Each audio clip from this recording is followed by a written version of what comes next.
வணக்கம். நீங்கள் இணைந்து கொள்வது நியூஸ் ஃபர்ஸ்டின் மதிய நேர பிரதான செய்தியுடன். விரிவான செய்திகளுக்கு செல்லும் முன்னர் முதலில் தலைப்புச் செய்திகள்.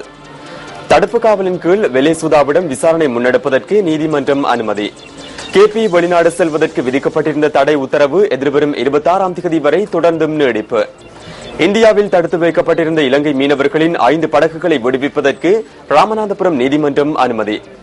காணாமற் போனோரின் முறைப்பாடுகளை விசாரிக்கும் ஜனாதிபதி ஆணைக்குழு திருகோணமலை அமர்வுகளில் புதிய முறைப்பாடுகளை ஏற்றுக்கொள்ள நடவடிக்கை. இனி விரிவான செய்திகள். முதலில் உள்நாட்டுச் செய்தி.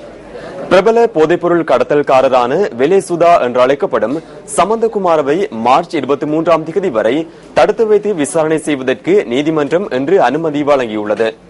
கொழும்பு மேல் நீதிமன்றத்தில் இன்று ஆஜர்படுத்தப்பட்ட சந்தர்ப்பத்தில் இந்த உத்தரவு பிறப்பிக்கப்பட்டுள்ளது.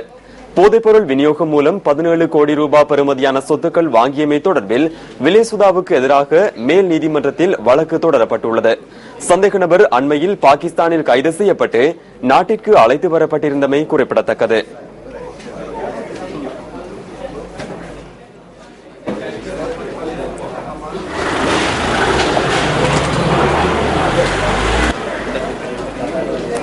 விடுதலை புலிகள் இயக்கத்தின் முக்கியஸ்தர்களில் ஒருவரான கேபி என அழைக்கப்படும் குமரன் பத்மநாதன் மீது எந்தவித நடவடிக்கையும் எடுக்கப்படாமை குறித்து பாராளுமன்ற உறுப்பினர் விஜித ஹேரத் மேன்முறையீட்டு நீதிமன்றத்தில் தாக்கல் செய்த ரிட் மனு இன்று பரிசீலனைக்கு எடுத்துக் கொள்ளப்பட்டது. மேன்முறையீட்டு நீதிமன்றத்தின் தலைவர் விஜித் மலல்கொட மற்றும் HCG மடவல ஆகிய நீதிபதிகள் குழா முன்னிலையில் இந்த மனு பரிசீலிக்கப்பட்டுள்ளது. இந்த விடயம் தொடர்பான தகவல்களை அறிந்து கொள்வதற்காக கால அவகாசம் தேவைப்படுவதாக சட்டமா அதிபர் சார்பாக நீதிமன்றத்தில் ஆஜரான சொலிசிட்டர் ஜெனரல் சுகத கம்லத் இதன்போது கோரிக்கை விடுத்துள்ளார்.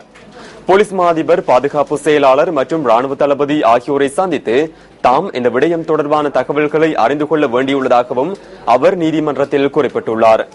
எனினும் குமரன் பத்மநாதன் என்பவர் கைது செய்யப்பட்ட பின்னர் சுதந்திரமாக நடமாடுவதற்கு இடமளிக்கப்பட்டுள்ளதாக மனுதாரர் சார்பாக நீதிமன்றத்தில் பிரசன்னமாகியிருந்த சட்டத்தரணி உப்புல்குமார பெரும நீதிமன்றத்தில் தெரிவித்துள்ளார். அத்துடன் இலங்கை ராணுவத்திற்கு எதிராக யுத்தம் புரிவதற்காக விடுதலை புலிகள் இயக்கத்திற்கு தமது கப்பல்கள் மூலம் குமரன் பத்மநாதன் ஆயுதங்களையும் குண்டுகளையும் விநியோகித்துள்ளதாகவும் சட்டத்தரணி சுட்டிக்காட்டியுள்ளார். கேபி மலேசியாவில் கைது செய்யப்பட்டு நாட்டிற்கு அழைத்து வரப்பட்டதாக அறிய கிடைக்கின்ற போதிலும் அவ்வாறான குற்றவாளி ஒருவர் தொடர்பில் எத்தகைய நடவடிக்கை எடுக்கப்பட்டுள்ளது என்பது குறித்து பாராளுமன்ற உறுப்பினர்கள் மத்தியில் இன்னும் கேள்விக்குறியாகவே உள்ளதாகவும் சட்டத்தரணி உப்புல் குமார பெரும கூறியுள்ளார். இருதரப்பு வாதங்களையும் கவனத்திற்கொண்ட பின்னர் இந்த மனு மீதான விசாரணை பிப்ரவரி மாதம் 26ஆம் தேதிக்கு நீதிமன்றத்தினால் ஒத்திவைக்கப்பட்டுள்ளது. குமரன் பத்மநாதன் வெளிநாடு செல்வதற்கு விதிக்கப்பட்டிருந்த தடை உத்தரவு எதிர்வரும் 26ஆம் தேதி வரை தொடர்ந்தும் நீடிக்கப்பட்டுள்ளது.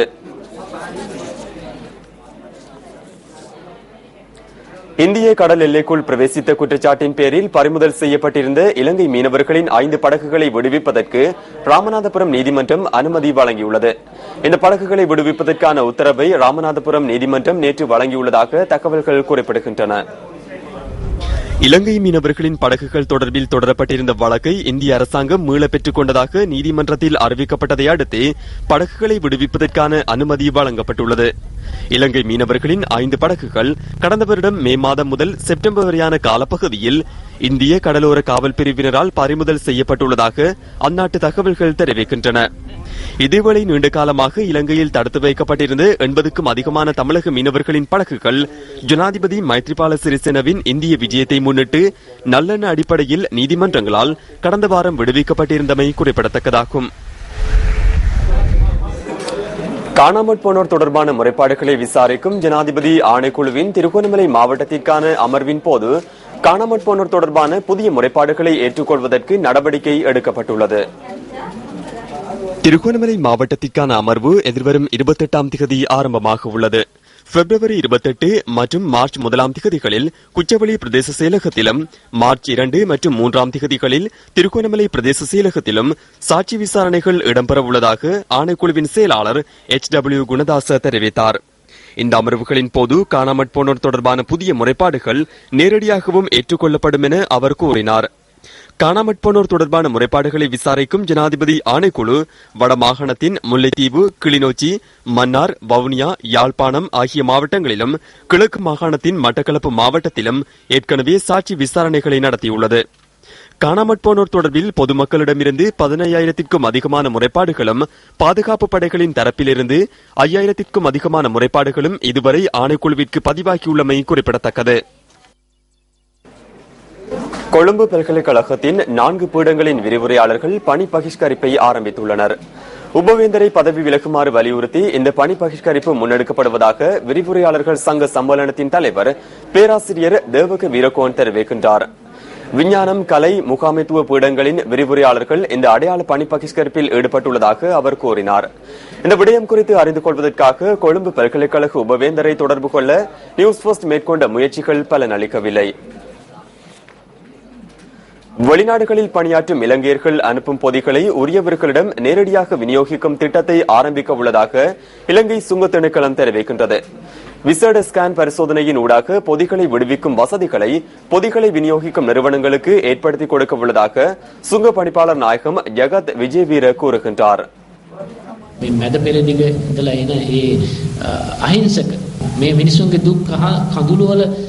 மத்திய கிழக்கு நாடுகளில் இருந்து மிகவும் கஷ்டத்துக்கு மத்தியில் வெளிநாட்டு பணியாளர்கள் அந்நிய செலாவணியை பெற்றுக் கொடுக்கின்றனர். அவர்களுக்கு ஒத்துழைப்பு வழங்கும் வகையில் சேவையாகவே சுங்க பிரிவினர் இந்த நடவடிக்கையை ஆரம்பிக்க உள்ளனர். அவர்களின் வீடுகளுக்கு பொதிகளை விநியோகிப்பதற்கான வசதிகளை ஏற்படுத்த உள்ளோம். ஆஸ்திரேலியாவில் இருந்து ஏதேனும் ஒரு பொதி அனுப்பப்பட்டால் அந்த பொதிக்கு அமைய 10,000 ரூபாய் வரை கட்டணம் செலுத்த வேண்டும். அந்த நிறுவனம் 10,000 ரூபாவை சுங்க பிரிவுக்கு செலுத்தும். அதன் பின்னர் பெறுநர்களிடம் பற்றுச்சீட்டை காண்பித்து கட்டணம் மறவிடப்படும். இணையதளத்தினூடாக தமது பொதிக்கு செலுத்த வேண்டிய கட்டணம் தொடர்பில் பெறுநர்கள் அறிந்து கொள்ள முடியும்.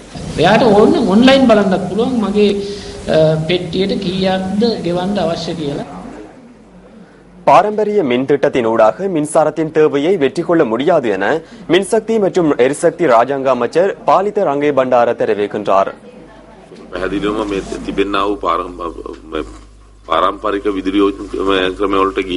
பாரம்பரிய மின் திட்டங்களின் ஊடாக மின்சார பிரச்சினை வெற்றி கொள்ள முடியாது. எமது பொருளாதாரத்தை கருத்தில் கொண்டு குறைந்த செலவில் அதிகபட்ச இயற்கை வளங்களை பயன்படுத்தி மின்சாரத்தை உற்பத்தி செய்ய வேண்டும். மழை வீழ்ச்சி குறைவடையும் போது நீர்மின் உற்பத்தியில் சிக்கல் ஏற்படும். ஒவ்வொரு காலத்தில் இவ்வாறான சிக்கல்கள் ஏற்படும். 24 மணித்தியாலங்களும் மின்சாரத்தை வழங்கும் பொறுப்பை எமது அமைச்சு ஏற்றுள்ளது.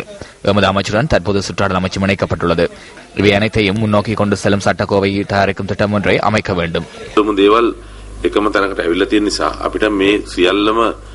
ඉදිරියට ගෙනියන්න අවශ්‍ය නීතිමය රාමු හදන්න ඕන එක හදන්නත් පුළුවන්. ඒ වගේම සැලසුම් අපිට සකස් කරන්නත් පුළුවන්.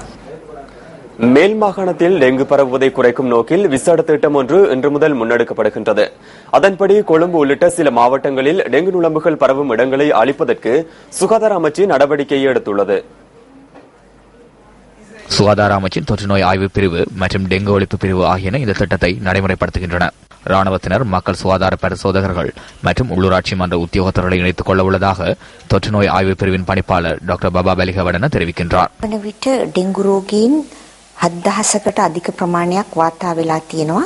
கடந்த 6 வாரங்களில் சுமார் 7,000 டெங்கு நோயாளர்கள் பதிவாகியுள்ளனர். கடந்த வருடத்துடன் ஒப்பிடுகையில் இது 2 மடங்கு அதிகரிப்பாகும். கொள்கை ரீதியான மாற்றம் ஒன்றை ஏற்படுத்தி டெங்கு நுளம்புகள் பரவும் இடங்களை அழிப்பதற்கு வீட்டுரிமையாளர்கள் மற்றும் நிறுவனங்களின் உரிமையாளர்கள் தெளிவூட்டப்பட உள்ளனர்.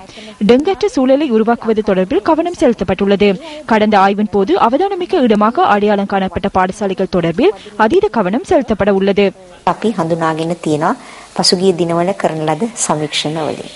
இதேவேளை சில பகுதிகளில் எலிக்காய்ச்சல் பரவும் அபாயம் நிலவுவதாக தொற்றுநோய் ஆய்வு பிரிவு தெரிவிக்கின்றது. கடந்த 6 வாரத்திற்குள் எலிக்காய்ச்சலால் பிடிக்கப்பட்ட 500 நோயாளர்கள் பதிவாகியுள்ளதுடன் 2014ஆம் ஆண்டுடன் ஒப்பிடுகையில் நோயாளர்களின் எண்ணிக்கையில் அதிகரிப்பு ஏற்பட்டுள்ளதாக டாக்டர் பபா பெலிகவடன தெரிவிக்கின்றார்.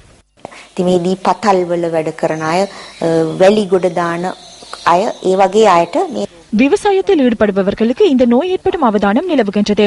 கைவிடப்பட்ட காணிகள் மற்றும் விளையாட்டு மைதானங்களை பயன்படுத்துவோர் இந்த எலிக்காய்ச்சலால் பாதிக்கப்படலாம். அத்துடன் மீன்பிடி நடவடிக்கைகளில் ஈடுபடுபவர்களுக்கும் இந்த காய்ச்சலினால் பாதிப்பு ஏற்படக்கூடும். கடும் காய்ச்சல், தலைவலி, கண்கள் சிவப்பு நிறமாதல் போன்ற அறிகுறிகள் காணப்படுமாயின் வைத்திய சிகிச்சை பெற வேண்டும். காயங்கள் காணப்படும் பட்சத்தில் சேற்று பகுதிகளுக்கு செல்லாது இருப்பது சிறந்ததாகும்.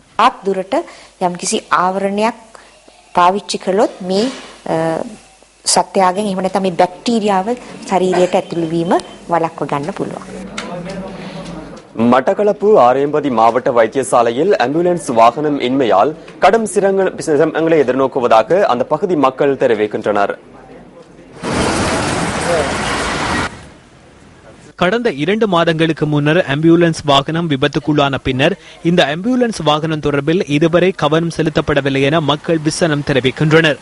ஆம்புலன்ஸ் வண்டி என்பது கடந்த 2 மாதங்களாக இங்கு காணப்படாத நிலைமை காணப்படுகின்றது. 2 மாதங்களுக்கு முன்னர் விபத்துக்குள்ளாகிய ஆம்புலன்ஸ் வண்டி இதுவரை திருத்தி அமைக்கப்படாத நிலையில் இங்கு வேறு ஆம்புலன்ஸ் வண்டி எதுவும் வழங்கப்படாத நிலையிலே ஆரையம்பதி மாவட்ட வைத்தியசாலை மிகுந்த ஒரு சிரமத்தை எதிர்நோக்கி இருக்கின்றது.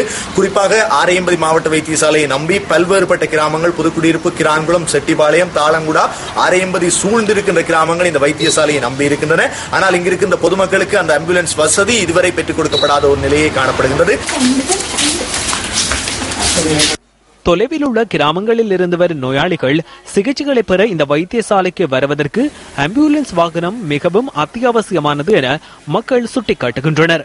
மகப்பேற்று உபகரணங்கள் காணப்படாத நிலையில் சிகிச்சைகளுக்காக உடனடியாக மட்டக்களப்பு வைத்தியசாலைக்கு கொண்டு செல்ல வேண்டிய நிலை உள்ளதால் ஆம்புலன்ஸ் வாகனம் இன்மையால் மக்கள் கடும் சிரமத்துக்குள்ளாவதாக விசனம் தெரிவிக்கின்றனர். இதேவேளை இந்த விடயம் தொடர்பில் உரிய உயரதிகாரிகள் அதற்கான நடவடிக்கைகளை மேற்கொண்டு வருவதாக மாவட்ட வைத்திய அதிகாரி தெரிவிக்கின்றார்.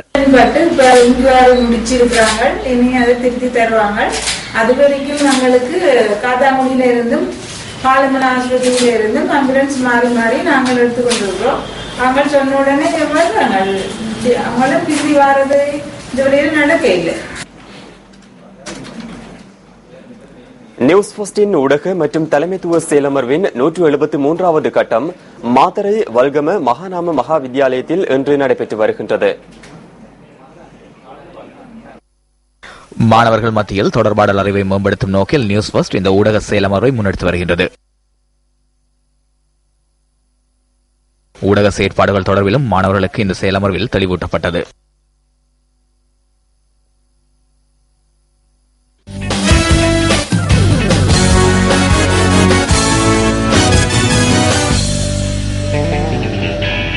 உலகக்கிண்ண கிரிக்கெட் தொடரில் ஐக்கிய அரபு ராஜ்ய அணிக்கு எதிரான லீக் போட்டியில் சிம்பாப்வே அணி 4 விக்கெட்டுகளால் வெற்றி பெற்றுள்ளது.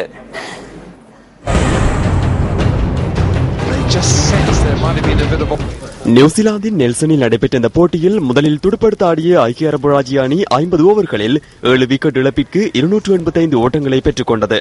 சைமா அன்வர் 67 ஓட்டங்களையும் குராம் கான் 45 ஓட்டங்களையும் அதிகபட்சமாக பெற்றனர். ஹெட்டாய் செட்டாரா 3 விக்கெட்டுகளையும், சொலமன் மீர் மற்றும் ஷேன் வில்லியம்சன் ஆகியோர் தலா 2 விக்கெட்டுகளையும் வீழ்த்தினர்.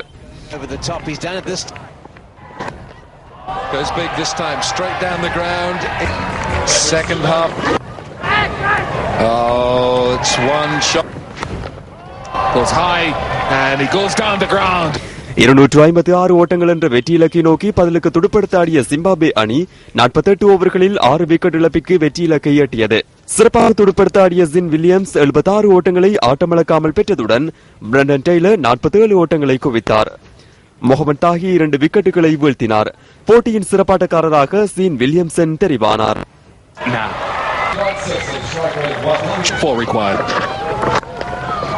Down the ground, and this could run to the boundary.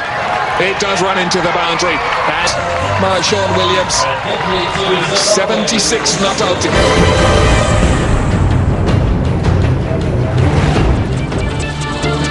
இத்துடன் நியூஸ் போஸ்டின் மதிய நேர பிரதான செய்தி நிறைவு பெறுகின்றது.